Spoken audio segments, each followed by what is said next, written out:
لی مارکیٹ میں 5 منزلہ عمارت گر گئی، 10 افراد جاں بحق، ملبے سے 6 ماہ کی بچی کو معجزانہ طور پر زندہ نکال لیا گیا۔ واقعے میں 4 خواتین سمیت 8 افراد زخمی، ملبے تلے متعدد افراد کے دبے ہونے کا خدشہ، ریسکیو آپریشن جاری۔ تنگ گلیوں کے باعث ریسکیو آپریشن میں مشکلات کا سامنا، ڈی جی ایس پی سی اے کے مطابق 7 روز پہلے بھی نوٹس دیا، بجلی سمیت تمام کنیکشنز بھی کاٹے، رہائشی عمارت خالی کرنے کو تیار ہی نہیں تھے۔ کراچی میں 550 مخدوش، 137 انتہائی خطرناک عمارتیں، سب سے زیادہ 456 مخدوش عمارتیں ضلع جنوبی میں ہیں۔ ضلع بستی میں 66 کماڑی کی 23، کننگی کی 14، شرکی میں 13 مخدوش عمارتیں، ملیر کی 4 عمارتیں، ضلع غربی کی 2 عمارتیں مخدوش قرار۔ سندھ بلڈنگ کنٹرول اتھارٹی نے سندھ اسمبلی میں تحریری جواب جمع کروایا تھا۔ انتہائی غیر محفوظ عمارتیں پاکستان بننے سے بھی پہلے تعمیر ہوئیں۔ لیاری میں 5 سال میں 4 عمارتیں منہدم، 55 ہلاکتیں، سب سے زیادہ 3 حادثے 2020 میں ہوئے۔ عمارتوں کے چھجے اور چھتیں گرنے کے متعدد واقعات رپورٹ، عمارتوں کے کمزور حصے گرنے کے بھی کئی واقعات ہوئے۔ کوئی نوٹس ملا نہ وارننگ، حکومتی دعوے بے بنیاد قرار، متاثرین رات کھلے آسمان تلے گزارنے پر مجبور۔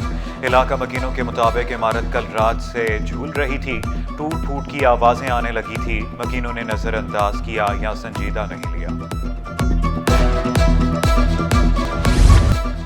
مخدوش عمارت تھی، خالی کرانے کے لیے 4 نوٹس دیے۔ میئر کراچی مرتضی وہاب کا جائے وقوع کا دورہ، صوبائی وزیر بلدیات اور پی پی رہنما نبیل قبول کا بھی دورہ، سیکرٹری صحت سندھ ریحان بلوچ کا بے نظیر بھٹو ٹراما سینٹر کا دورہ، زخمیوں کی عیادت کی۔ صوبائی وزیر سعید غنی کہتے ہیں بلڈنگ خالی کرانے کے لیے 28 فروری کو نوٹس جاری ہوا، عمارت 2 جون کو خالی کرانے کی کوشش کی تو مزاحمت ہوئی۔ گورنر، وزیر اعلیٰ سندھ اور وزیر بلدیات کا نوٹس، رپورٹ طلب۔ سعید غنی نے ڈائریکٹر ایس پی سی اے، ڈپٹی ڈائریکٹر اور بلڈنگ انسپیکٹر کو معطل کر دیا۔ عمارت گرنے کی تحقیقات کے لیے کمیٹی قائم، کمیٹی 3 دن کے اندر کوتاہی برتنے والے افسران کی نشاندہی کرے گی۔ تحقیقاتی رپورٹ وزیر بلدیات سعید غنی کو پیش کی جائے گی۔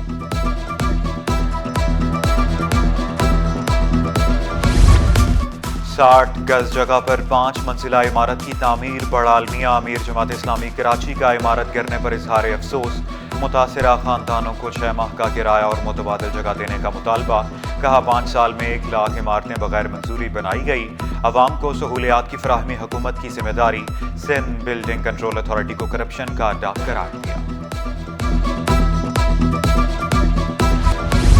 وہ جو مٹ گیا وہ یزید تھا، جو نہ مٹ سکا وہ حسین ہے۔ 8 محرم الحرام کا مرکزی جلوس امام بارگاہ حسینیہ ایرانیہ پہنچ کر اختتام پذیر۔ جلوس نشتر پارک سے برآمد ہوا، روایتی راستوں سے ہوتا ہوا کھارادر پہنچا۔ مختلف علاقوں سے چھوٹے جلوس بھی مرکزی جلوس میں شامل ہوئے۔ جلوس کے لیے سیکیورٹی کے سخت انتظامات کیے گئے، پولیس اور رینجرز کی بھاری نفری تعینات رہی۔ جلوس میں پاک حیدری اسکواڈ نے خصوصی کیمپ لگایا، شرکاء کے لیے شربت اور پانی کی سبیلیں لگائی۔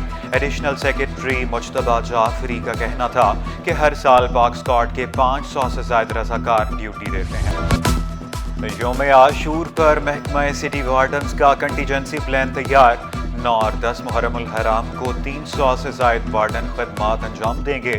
سٹی وارڈن 20 سے زائد متبادل راستوں پر 2 شفٹوں میں کام کریں گے۔ محرم الحرام کے دوران تمام اسپتالوں میں ایمرجنسی نافذ، اسپتال عملے کی چھٹیاں منسوخ۔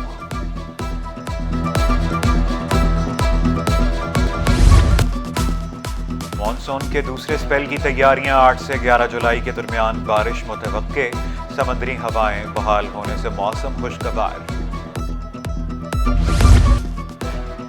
مہنگی اشیاء بیچنے والوں کی شامت، 56 لاکھ جرمانے، بیف، چکن اور نان مہنگے داموں بیچنے کے خلاف مہم، 3,48,000 روپے جرمانہ، 3 دکانیں سیل۔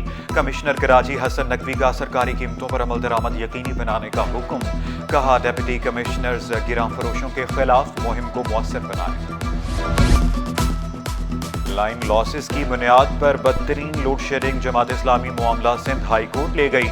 جماعت اسلامی کے 9 ٹاؤن چیئرمینز کی جانب سے درخواست دائر، نیپرا کو کہ الیکٹرک کے خلاف کارروائی کا حکم دینے کی استدعا، موقف اپنایا۔ آئین کے تحت بجلی عوام کا بنیادی حق ہے کہ الیکٹرک آئینی اور قانونی کوئی بھی پابندی قبول کرنے کو تیار نہیں۔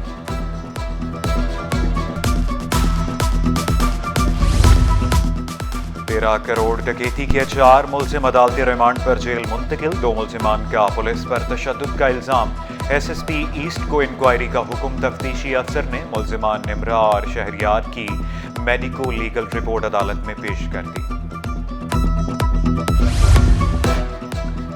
ڈائریکٹر حج کی آسامیوں پر براہ راست تقرریاں کیوں کی؟ نشست پر تقرری پروموشن کے ذریعے طے ہے۔ وزارت مذہبی امور اور سیکرٹری کیبنٹ ڈویژن سے وضاحت طلب۔ ڈپٹی اٹارنی جنرل نے سندھ ہائی کورٹ میں جواب کے لیے مہلت مانگ لی۔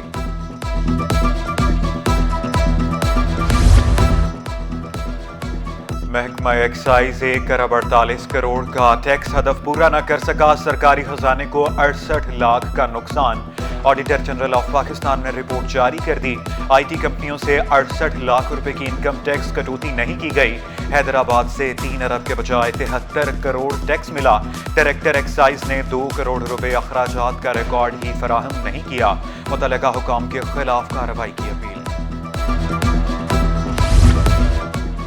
پیٹرولیم مصنوعات مہنگی ہونے کے باوجود فروخت میں نمایاں اضافہ۔ فروخت 7% اضافے سے 1 کروڑ 63 لاکھ 20 ہزار ٹن تک پہنچ گئی۔ رپورٹ کے مطابق گزشتہ برس پیٹرولیم مصنوعات کی فروخت 1 کروڑ 52 لاکھ ٹن تھی۔ اسٹاک مارکیٹ میں کاروبار کا بلند ترین سطح پر اختتام۔ 100 انڈیکس نے پہلی بار 1,32,000 کا ہندسہ پار کر لیا۔ انڈیکس میں 1,262 پوائنٹس کا اضافہ 1,32,108 پر بند ہوا۔ سونے کی قیمت میں اتار چڑھاؤ کا سلسلہ رک نہ سکا۔ سونے کی قیمت میں 1,500 روپے فی تولہ کمی۔ 1 تولہ سونا 3,55,500 روپے کا ہو گیا۔ 10 گرام سونے کی قیمت 3,04,783 روپے۔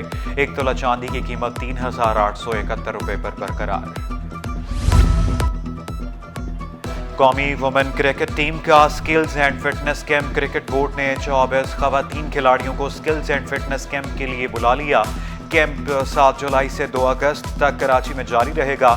قومی ٹیم 3 اگست کو آئرلینڈ کے دورے پر روانہ ہوگی۔